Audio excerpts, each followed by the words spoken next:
Oke, selamat malam kawan-kawan. Malam ini kita otak-atik lagi menjelaskan tentang sistem pendingin pada sebuah kendaraan. Utamanya yang kita kerjakan saat ini Avanza ya, Avanza seri-seri roda 4 yang sudah injeksi. Nah, pasti dia menggunakan ini. Sudah pasti. Ini pun apalagi. Mobil mobil tua pun pakai ini. Barang dua ini. Nah, penjelasannya ini karena kita kedatangan tamu Avanza tahun 2005. Dia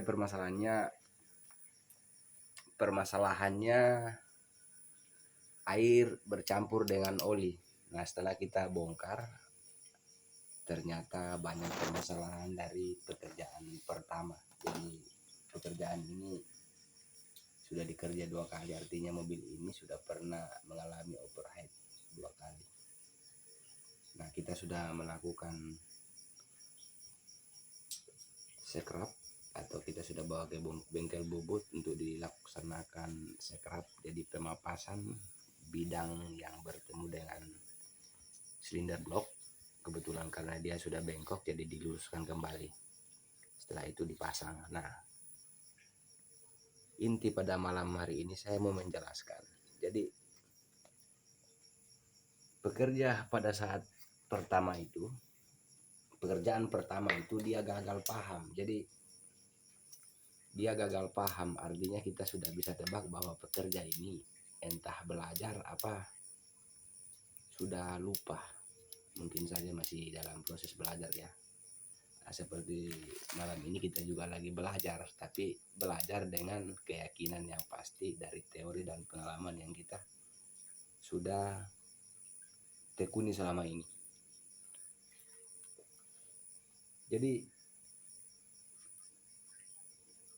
pada saat overhead pertama, pekerja tersebut mencopot termostat. Nah, termostat kan dia duduk seperti ini, dia terbalik. Nah, inti termostat ini artinya dia kerja utamanya adalah memanaskan mesin. Ketika suhu 70, 80 sampai 90 derajat Celcius suhu mesin, maka katup ini akan terbuka. Katup ini akan terbuka. Jadi air yang dari dalam mesin akan mengalir menuju radiator. Ini radiatornya, kemudian didinginkan oleh radiator. Nah, jadi artinya permasalahannya adalah ketika suhu 80 sampai 70, 80 sampai 90 derajat, maka kontrol switch panas ini, switch temperatur ini, dia akan mengirimkan sinyal kepada CPU bahwa saat ini panas mesin sudah mencapai 70, 80, 90 derajat. CPU tolong beri sinyal kepada kipas atau motor fan untuk berputar. Nah, setelah connect dari switch panas ini ke CPU, ke komputer mobil ini, dia mengirimkan sinyal bahwa waktunya kipas untuk berputar. Tak, bunyilah kipas. Mengalirlah air dari dalam mesin menuju radiator bersamaan juga dengan berputar kipas ini. Nah, kira-kira seperti itu sirkulasi yang terjadi pada sebuah mesin, sehingga terciptalah yang namanya sistem pendingin yang bagus. Nah, karena banyak keraguan yang kita dapatkan, artinya kita tidak mau bahwa kerjanya asal-asalan, makanya kita ganti switch temperatur. Mengapa kita ganti switch temperatur?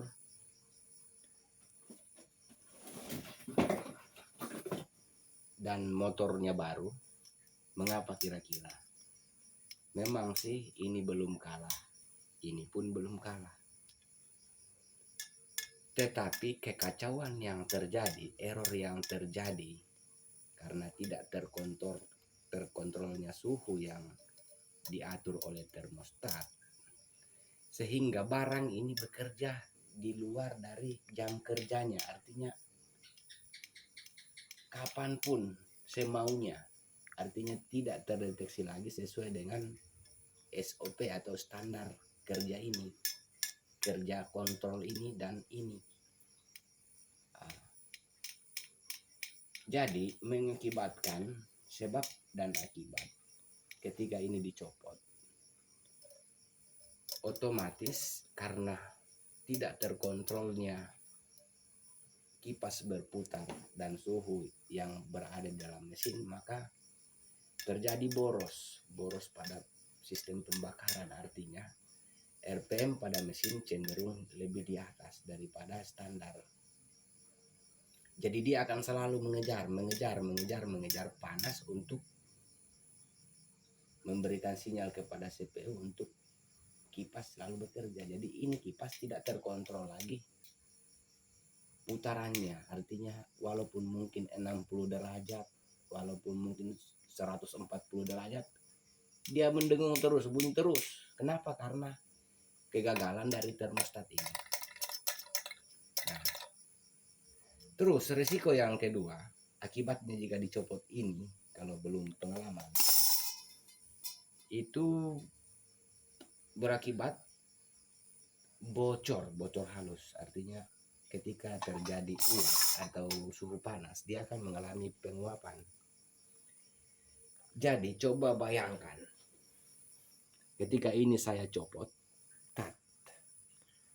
jadi tinggal bibir ini yang mengikat dengan bibir ini, bibir cylinder head, artinya sangat-sangat tipis, jadi sangat-sangat mudah untuk bocor.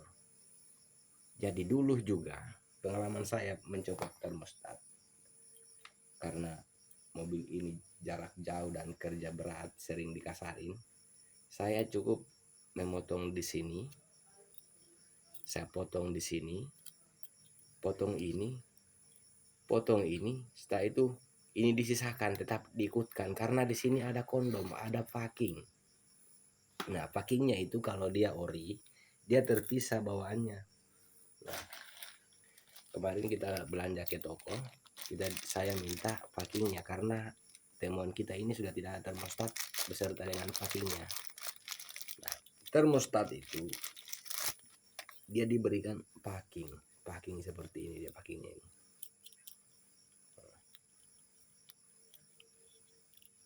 Kira-kira seperti ini. Setelah itu dia masuk. Jadi dia tidak rapat, dia juga tidak rapat, harus ditekan masuk. Nah, karena dia menutup lubang ini, dia sangat disiplin. Nah, ini dia nutup ini, dia nutup benda ini, artinya lubang ini dia tutup pas-pas, dia rancangan dari pabrik. Nah, makanya dia tidak akan keluar air itu ketika dia belum uapnya atau suhunya 70, 80, 90 derajat, dia tidak akan keluar. Nah, dia tidak akan mengalir ke radiator, dia akan tinggal di dalam. Dia akan mengalir pelan, artinya meleleh melalui katup ini. Kira-kira sepersekian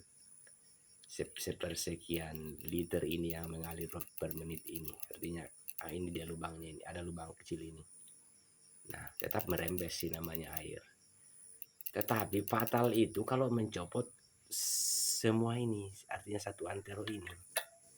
Nah, dulu saya pernah copot, aman, karena saya menyisahkan ini, bibir plat ini, saya hanya memotong di sini, ini kaki-kakinya saya buang, setelah itu saya keluarkan,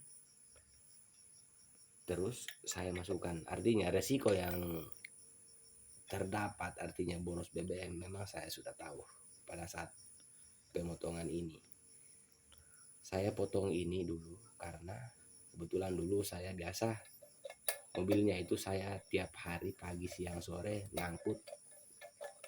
ngangkut air, karena tempat saya airnya susah.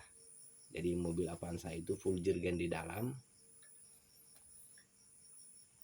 artinya dicopot itu ketika memang kita tahu peruntukannya untuk apa. Kalau hari-hari hanya untuk angkutan dan hari-hari kebutuhan biasa, nggak usah dicopot, itu kurang bagus. Apalagi kalau kantongnya lemah, jangan dicopot. Nah, mengapa saya katakan bahwa jangan membuang plat ini beserta kondomnya, karena memang sudah dirancang dia plug and play, PNP orang bilang, dia masuk di sini dia. Kira-kira bagaimana kalau dipotong itu atau dibuang ini, dikeluarkan semua itu ya.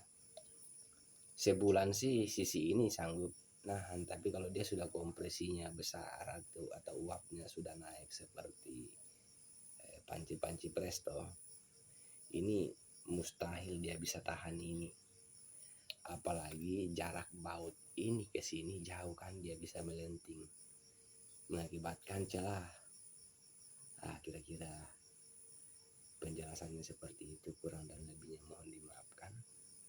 Tetapi intinya berhati-hati apabila artinya pendapat baru kita pengen masukkan ke dalam suatu hal yang memang sudah diyakini sudah melalui uji coba oleh pabrik. Artinya jangan melakukan karena kasihan barangnya orang. Nah, ini sudah di scrap, sudah di scrap, businya belum diganti, ada busi 4 sini. Coba ini dia, ini kelengkapannya ya, busi 4 nanti dipasang baru kita ganti busi. Nah, seal klep sudah kita ganti.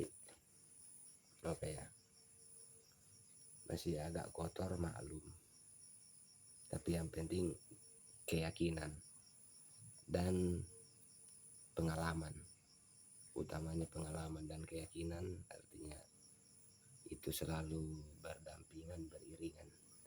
Semoga bisa bermanfaat. Jadi kalau mau coba-coba boleh, tapi ingat tadi cerita ini bahwa ini adalah sistem yang bekerja. Di dalam sistem yang bekerja ini ada CPU. CPU itu adalah otak atau komputer daripada mobil ini. Dialah yang berhak memerintahkan segala sesuatunya ketika ini. Ketika artinya input error, maka output juga akan error. Ketika input salah, maka outputnya juga akan salah. Makanya kita melaksanakan penggantian atau tidak mau menanggung resiko yang besar, karena kita sudah tahu bahwa setelah pengerjaan pertama kemarin ini kerja keras. Jadi sekalipun ini akan bagus, ini akan cepat kalah. Oke. Salam kuku hitam.